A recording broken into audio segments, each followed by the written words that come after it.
রাতের আকাশে বজ্রপাত হচ্ছিল, চারদিকে শুধু ঝড় আর বৃষ্টির শব্দ।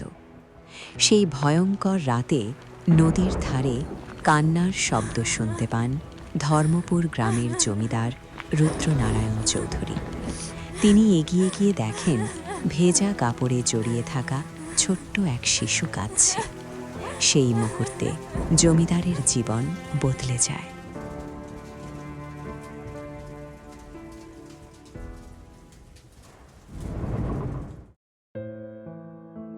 আজ থেকে এই মেয়েটা আর অনাথ নয়, ঈশ্বর নিজে তাকে আমার হাতে তুলে দিয়েছেন।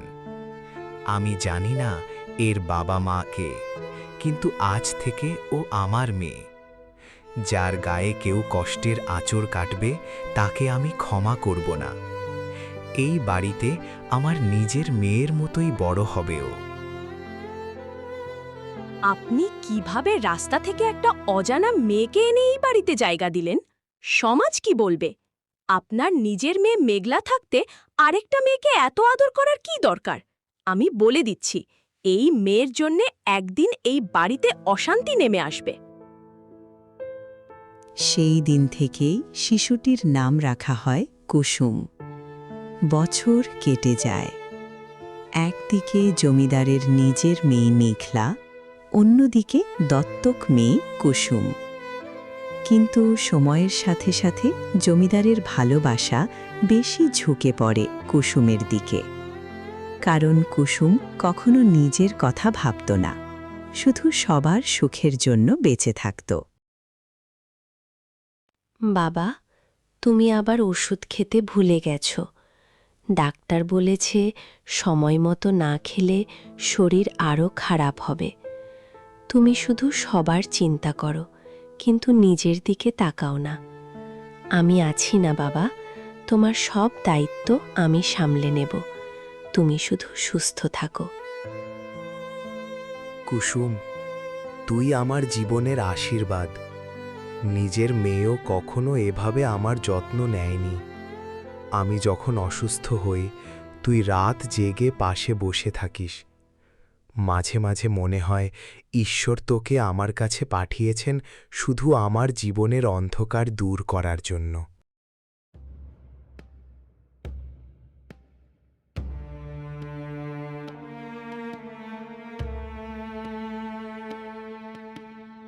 মা, তুমি দেখছো না, বাবা এখন কুসুম ছাড়া কিছুই বোঝে না। সবাই শুধু কুসুমের প্রশংসা করে, যেন আমি এই বাড়ির কেউই না।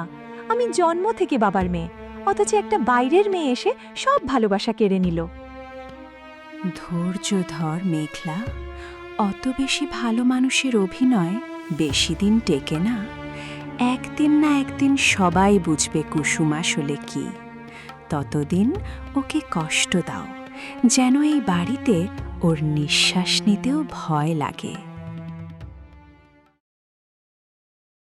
সারা দিন বাড়ির সব কাজ করত কুসুম, কিন্তু বিনিময়ে পেত শুধু অপমান।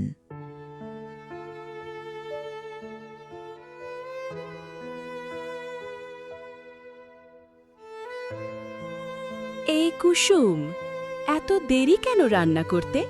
কাজের নাম শুনলেই তোমার শরীর খারাপ হয়? মনে রেখো, তুমি এই বাড়ির চাকরের থেকেও নিচু। আমার স্বামীর দয়া না থাকলে আজ রাস্তায় ভিক্ষা করতে হতো তোমাকে। মা, আমি যদি কোনো ভুল করে থাকি তাহলে ক্ষমা করে দাও। আমি সত্যিই চেষ্টা করি সবাইকে খুশি রাখতে। তোমাদের কষ্ট দিতে চাই না কখনো। তুমি আমাকে যত বকো আমি মেনে নেব, কারণ এই বাড়িটাই আমার সব। গ্রামের এক গরিব কিন্তু সৎ ছেলে ছিল অরিন্দম। সে জমিদার বাড়িতে কাজ করত।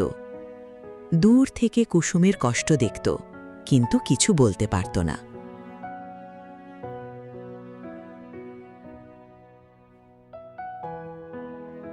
কুসুম দিদি, তুমি সবসময় সবার জন্য এত কিছু করো, অথচ কেউ তোমার কষ্টটা বোঝে না।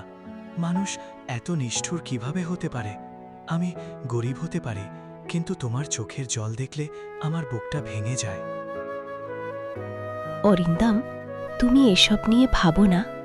মানুষের ভাগ্যে যা লেখা থাকে তা কেউ বদলাতে পারে না। হয়তো ঈশ্বর আমাকে কষ্ট সহ্য করার শক্তি দিয়েছেন বলেই এত কিছু সহ্য করতে পারছি। আমি শুধু চাই সবাই সুখে থাকুক।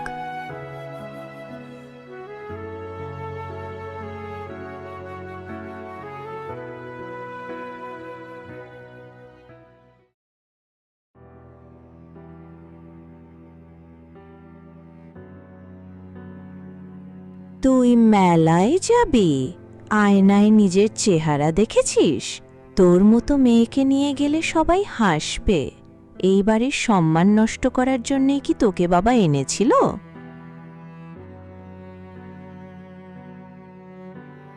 মেঘলা দিদি, কাউকে অপমান করলে মানুষ বড় হয় না। কুসুম দিদির মন তোমাদের সবার চেয়ে অনেক সুন্দর। আজ না হোক একদিন সবাই বুঝবে সত্যিকারের মানুষ কাকে বলে। হঠাৎ এক রাতে জমিদার খুব অসুস্থ হয়ে পড়েন।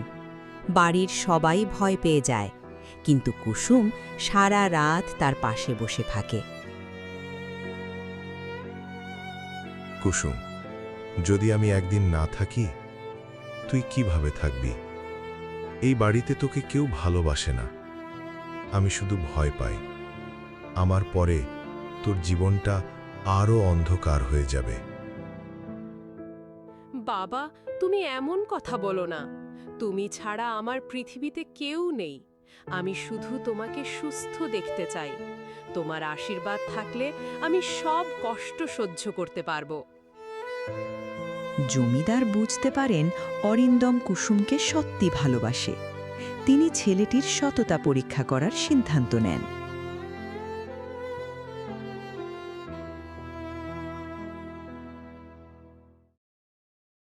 অরিন্দম, আমি তোকে একটা দায়িত্ব দিচ্ছি। এই সোনার বাক্সটা শহরে পৌঁছে দিবি, কিন্তু সাবধান, পথে অনেক লোভ আসবে। যদি সৎ থাকতে পারিস, তাহলে আমি বুঝব তুই সত্যিকারের মানুষ। জমিদার মশাই, গরিব মানুষের কাছে সততাই সবচেয়ে বড় সম্পদ। আমি না খেয়ে থাকতে পারি, কিন্তু বিশ্বাসঘাতকতা করতে পারবো না। আপনি আমাকে যে দায়িত্ব দিয়েছেন সেটা নিজের প্রাণ দিয়ে হলেও রক্ষা করব।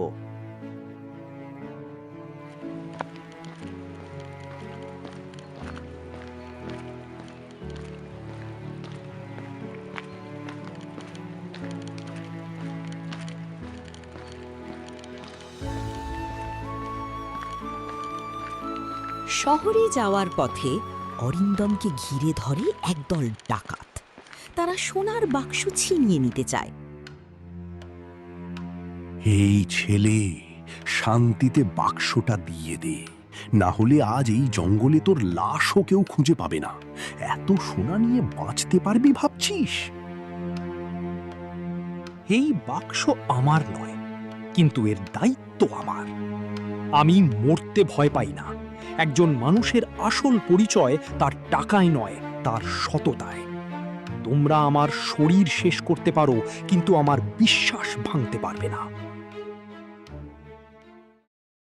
অরিন্দম প্রাণের ঝুঁকি নিয়ে সোনার বাক্স ফিরিয়ে আনে। জমিদারের চোখ ভিজে ওঠে। আজ আমি বুঝলাম, অরিন্দম শুধু সৎ নয়, সে একজন প্রকৃত মানুষ, যে নিজের প্রাণের চেয়েও দায়িত্বকে বড় মনে করে। সে কখনো কাউকে কষ্ট দেবে না।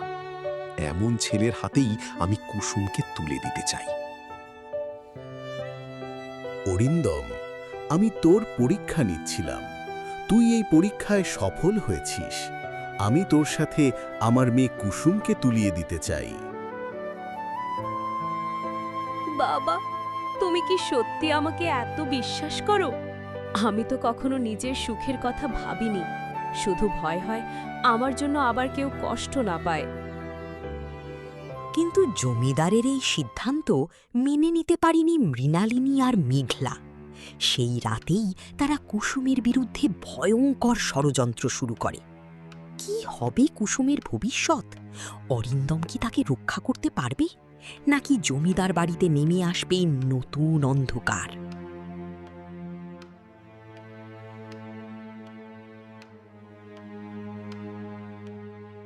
জমিদার রুদ্রনারায়ণের সিদ্ধান্ত যেন আগুন জ্বালিয়ে দিল মৃণালিনী আর মেঘলার মনে। সেই রাতেই জমিদার বাড়ির অন্ধকার ঘরে শুরু হল ভয়ঙ্কর ষড়যন্ত্র। বাইরে ঝড়ের শব্দ, আর ভেতরে জন্ম নিচ্ছে বিশ্বাসঘাতকতার কালো ছায়া। আমি বেঁচে থাকতে ওই অনাথ মেয়েটা এই বাড়ির বউ হবে, এটা কখনো হতে দেব না। আজ ওকে সবাই ভালো বলছে, কিন্তু আমি জানি কিভাবে মানুষের চোখে বিষ ঢালতে হয়। এমন একটা দাগ লাগাবো কুসুমের নামে, যেন সমাজ ওর মুখ দেখতেও ঘৃণা করে। মা, আমি ছোটবেলা থেকে বাবার ভালোবাসা চেয়েছি, কিন্তু কুসুম সব কেড়ে নিয়েছে। আজ বাবা ওকে এই বাড়ির সম্মান দিতে চাইছে। না মা, আমি সেটা হতে দেব না। দরকার হলে ওর জীবনটাই শেষ করে দেব, তবু ওকে সুখী হতে দেব না। অন্যদিকে কুসুম কিছুই জানত না। সে বারান্দায় বসে আকাশের দিকে তাকিয়েছিল, চোখে জল, মনে ভয়। ভগবান, আমি কখনো কারোর ক্ষতি চাইনি, তাহলে কেন সবাই আমাকে এত ঘৃণা করে? আমি শুধু একটা পরিবার চেয়েছিলাম, একটু ভালোবাসা চেয়েছিলাম। যদি আমার থাকার জন্য এই বাড়িতে অশান্তি হয়, তাহলে হয়তো আমার চলে যাওয়াই ভালো।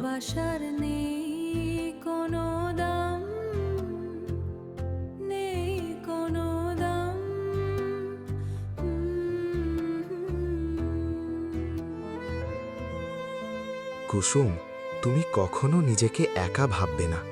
আমি জানি এই বাড়িতে তোমাকে কত কষ্ট দেওয়া হয়, কিন্তু বিশ্বাস করো, সত্যিকারের ভালো মানুষের উপর ঈশ্বর কখনো অন্যায় হতে দেন না। তোমার চোখের জল একদিন সবার বিচার করবে।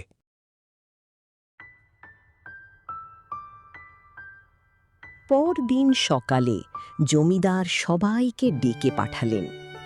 পুরো বাড়ি নিস্তব্ধ।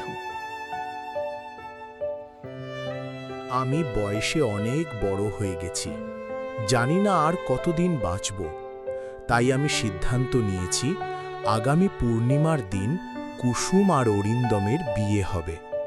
আমি নিজের চোখে ওদের সুখ দেখে যেতে চাই। আপনি কি ভেবে দেখেছেন সমাজ কি বলবে? জমিদার বাড়ির মেয়ের বিয়ে একটা গরিব চাকরের সাথে, আর সেই মেয়েটা তো আপনার নিজের রক্তও নয়। আপনি আবেগে অন্ধ হয়ে যাচ্ছেন। রক্তের সম্পর্ক সবসময় আপন হয় না মৃণালিনী।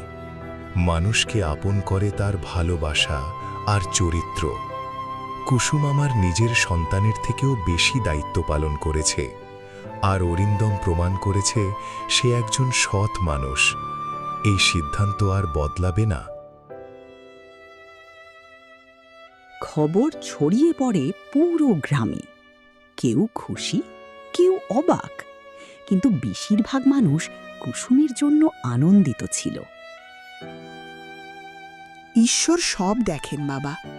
কুসুম ছোটবেলা থেকে শুধু কষ্ট পেয়েছে। এমন মেয়ের জীবনে সুখ আসা উচিত। অরিন্দমও ভালো ছেলে, ওরা একসাথে থাকলে নিশ্চয়ই সুখী হবে। মেঘলা আর মৃণালিনী ঠিক করল বিয়ের আগেই কুসুমকে চোর প্রমাণ করবে। সেই রাতেই তারা জমিদারের মূল্যবান গয়না কুসুমের ঘরে লুকিয়ে রাখে। কাল সকালেই সবাই দেখবে কুসুম আসলে কেমন। বাবা যাকে দেবীর মতো দেখে, সেই মেয়েকেই সবাই চোর বলবে। তারপর বাবা নিজেই ওকে এই বাড়ি থেকে বের করে দেবে। পরদিন সকালে পুরো জমিদার বাড়ি কেঁপে ওঠে। মৃণালিনী চিৎকার শুরু করে, বাঁচাও, আমার গয়না চুরি হয়ে গেছে। এত দামি গয়না এই বাড়ি থেকে কেউ নিতে পারে না। নিশ্চয়ই বাইরের কেউ করেছে। না, আমি জানি কে করেছে। ওই কুসুম ছাড়া আর কেউ না। মা, তুমি কি বলছো? আমি কখনো চুরি করতে পারি না। এই বাড়ির একটা জিনিসও আমি নিজের বলে ভাবিনি। তুমি চাইলে আমাকে শাস্তি দাও, কিন্তু দয়া করে আমাকে চোর বলো না।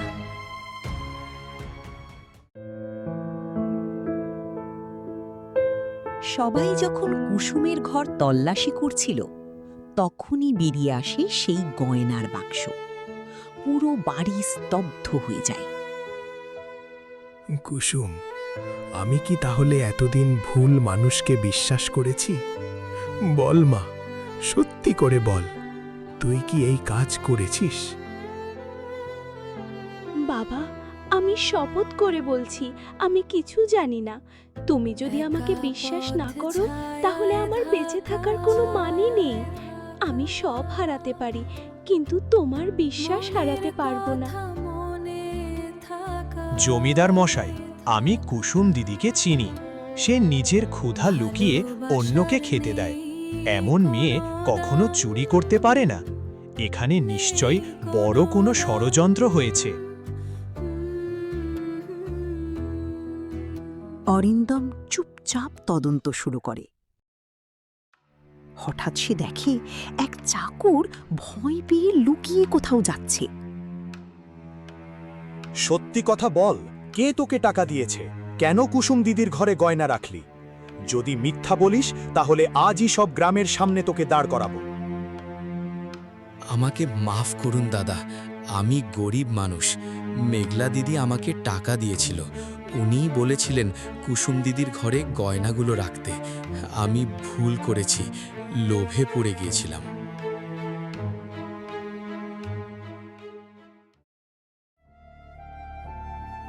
সব সত্য জানার পর জমিদারের বুক ভেঙে যায়।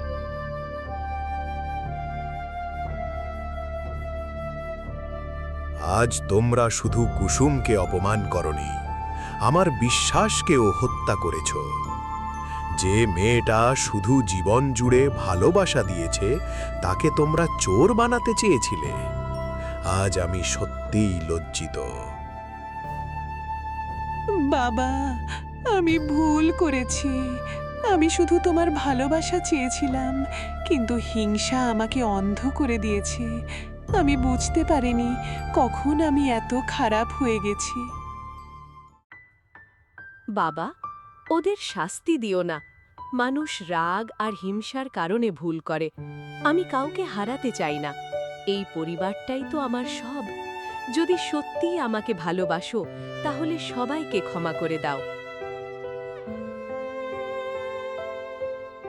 পূর্ণিমার রাতে আলোর সাজে ঝলমল করছিল জমিদার বাড়ি।